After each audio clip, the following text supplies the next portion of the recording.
Hello, how are you? In this video, we are going to continue with our outline of the letter to the Galatians. We finished in the previous video, mind you, we finished with the Transformed Lives Study Bible. Today, we are going to continue with an outline. I want you to see here, we are going to continue with the outline of the Reformed Heritage Study Bible. Okay, I was going to say another name because it looks like another study Bible that I have, but it is called Reformed Heritage. Let's see if you can see it. I don't think so, but anyway, this Bible is very nice, Reformed Heritage, Publishing House, and I don't remember the name of the other publisher, but anyway. Reina Valera 60, and well, this study Bible is going to tell us something about the introduction to Galatians. So, let's start writing.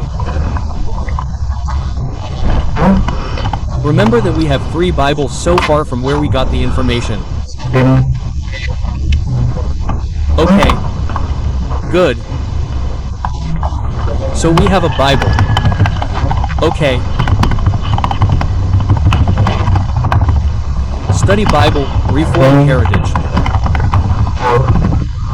Okay. Study Bible. I'm going to put here editorial poem. Poem or poemia, something like that. Poemia, poem. Well, if I'm wrong, we'll correct it later.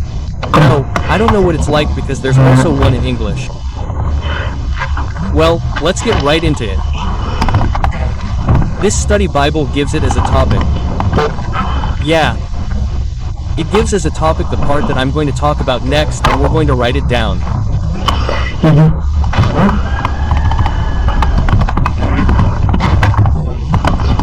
And it says, look, it says, salvation is by the grace of God received through faith in the righteousness of Christ.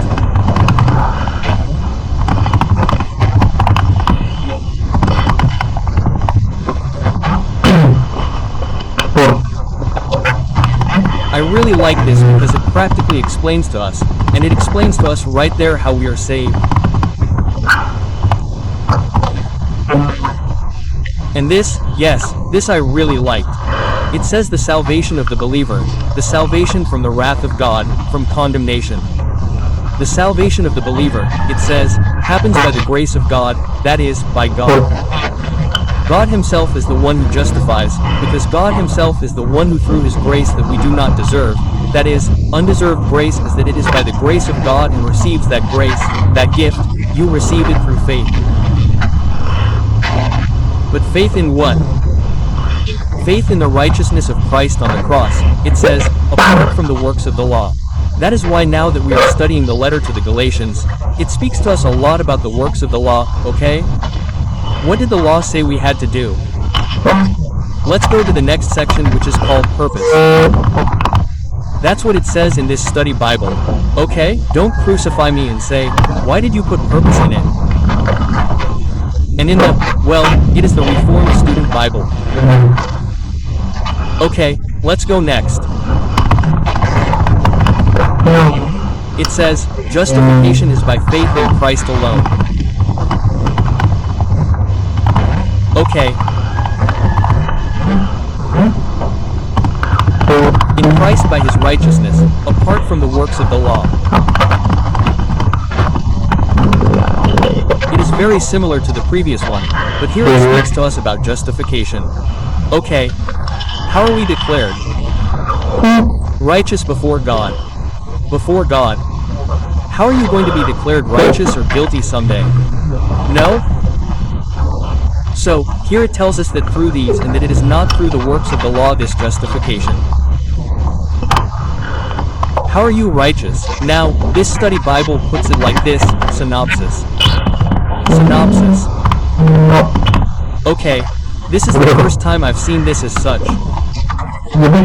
I mean, I've already seen it because I did study it, but I mean in the sense that it's not very common to see it in other study Bibles. Let's see. It says, they were, what? They were affirming, quote. This is a very important word, affirm. I have a lot of trouble with that word. When someone affirms something that is not true or that they don't even know, right? example of this is the letter to the Hebrews. Many people claim that the Apostle Paul wrote it when the letter itself doesn't say so. Okay, it's not like the letter to the Galatians where it says Paul, an apostle, not of men nor through men, but through Jesus Christ. It is there that we can directly see who is writing, right? But we can never affirm something that the Bible does not say. Right now we are only writing comments from scholars, from great theologians, right? But that does not mean that we are affirming that everything is true. They are simply comments from which we can understand something.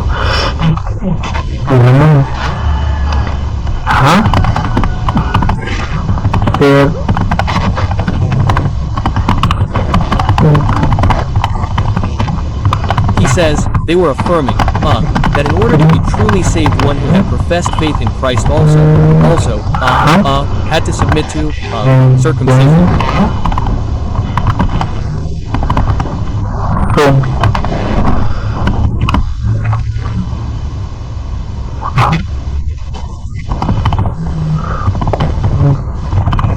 Okay. And even to all the Jewish ceremonial law. Okay. Let's see. So, here we are talking in this case about the Judaizers, right? Because of their dangerous teachings. Their teachings were dangerous, the Judaizers. Today, dangerous teachings continue to exist that distort the truth, which is a false gospel. Okay? Today, in many congregations that claim to be Christian or sects, we could also say that in sects, well, we already know that they are wrong in themselves, right? But I'm referring specifically to congregations where they do have a solid foundation.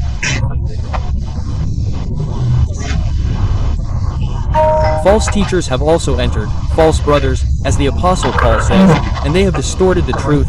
They have introduced these dangerous teachings. Okay, now, that is why we are here speaking of the Judaizers. They were affirming one thing, that in order for a person to be truly saved, that's what they were affirming. If a person had already believed in Christ, he had to submit now, that is, he had already believed in Christ, now he had to be circumcised in this case to men, right? And he even had to submit to all of the Jewish law, right? The ceremonial law, right? So, that was a heresy according to this commentary. Okay, we'll look at this later.